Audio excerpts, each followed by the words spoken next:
بسم اللہ الرحمن الرحیم، السلام علیکم ورحمۃ اللہ وبرکاتہ۔ آج کا جو سوال ہے وہ یہ ہے، فوت شدہ یا غائب یعنی غیر موجود لوگوں کو پکارنا اور ان سے مدد مانگنا کیسا ہے؟ تو اس کا جواب یہ ہے، فوت شدہ یا غیر موجود لوگوں کو پکارنا اور ان سے مدد مانگنا سب سے بڑا شرک ہے، کیونکہ وہ نہ تو آپ کی دعائیں یا پکار سنتے ہیں اور نہ ہی آپ کی کوئی مدد کر سکتے ہیں، کیونکہ وہ تو خود قبروں میں ہماری دعاؤں کے محتاج ہیں۔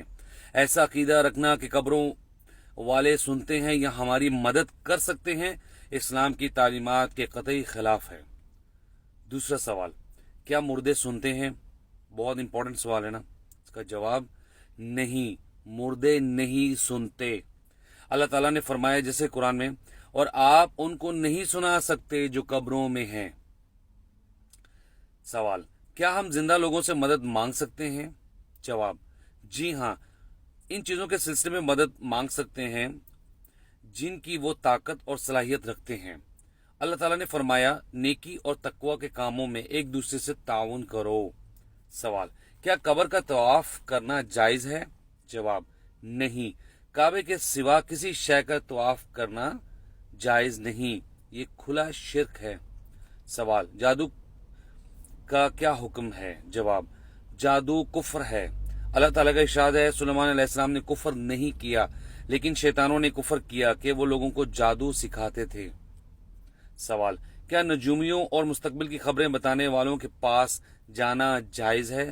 جواب، نہیں، نجومیوں اور مستقبل کی خبریں بتانے والوں کے پاس جانا جائز نہیں۔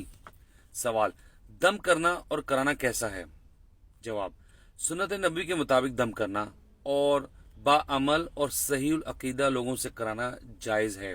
آپ کو تحقیق کرنی پڑے گی کہ جس سے ہم دم کروا رہے ہیں اس کا عقیدہ کیا ہے، کہیں شرک میں ملوث تو نہیں ہے، قبر پرست تو نہیں ہے وہ۔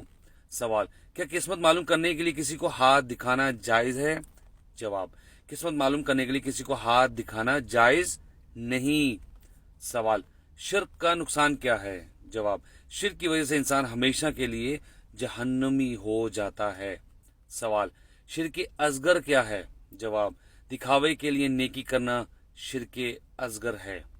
اللہ تعالیٰ سے دعا ہے کہ اللہ تعالیٰ ہمیں ان تمام جو معاملات ہیں ان کو صحیح طریقے سے ان پر عمل کرنے کی توفیق عطا فرمائے اور ہمیں شرک سے بچائے۔ آمین۔ السلام علیکم ورحمۃ اللہ وبرکاتہ۔